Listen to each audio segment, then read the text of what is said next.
I voted what I believe in, and I felt heavy on my heart that it's the right thing. Sorry, I'm trying not to cry. My heart's broken. My grandma just sent me a very sad text. It broke my heart. And my mom has yet to text me back today. Concepts of thoughts and prayers to you. Your family doesn't talk to you anymore because of your political beliefs.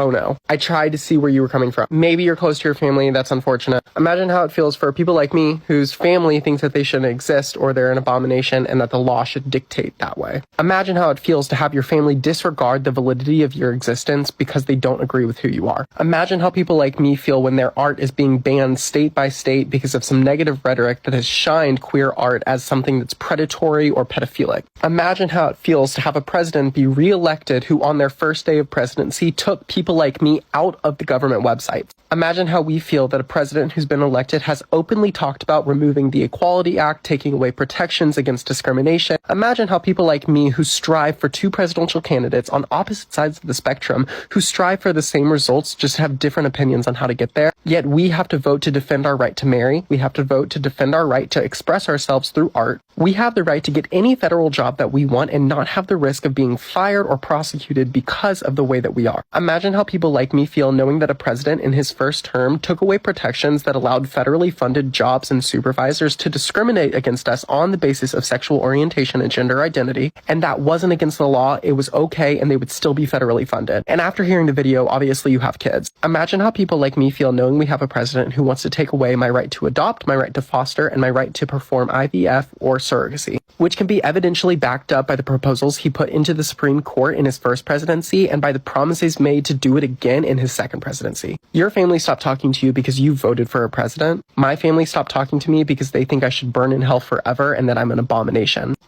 I don't feel bad for you. You have the privilege to be able to vote because you think that's the right way. I have to vote so that I can protect my right to express myself and marry the person I love. Cry me a fucking river. When we say this is what you voted for, this is quite literally what we mean. She starts off the video by saying that this is gonna be her last political video. She's got those nice white woman tears. She's so upset because her family found out that she voted for Donald Trump, and now a chunk of her family no longer wants to speak to her. She's like, oh, my grandma sent me this really sad text. My mom hasn't texted me back today. You can vote for whoever you want, because I know that's what Trumpsters who see this video are going to say. Everyone has the right to vote for who they want. Of course they do. However, how you vote also has consequences, not just on a grand scale with what those elected politicians will do, but yes, on a personal scale. People in your life will have a reaction to how you voted, and you don't get to then claim that you're a victim because people in your life are holding you accountable for that vote. You are not obligated to vote for anybody, and people in your life are not obligated to have a relationship with you. And as the conservatives like to say,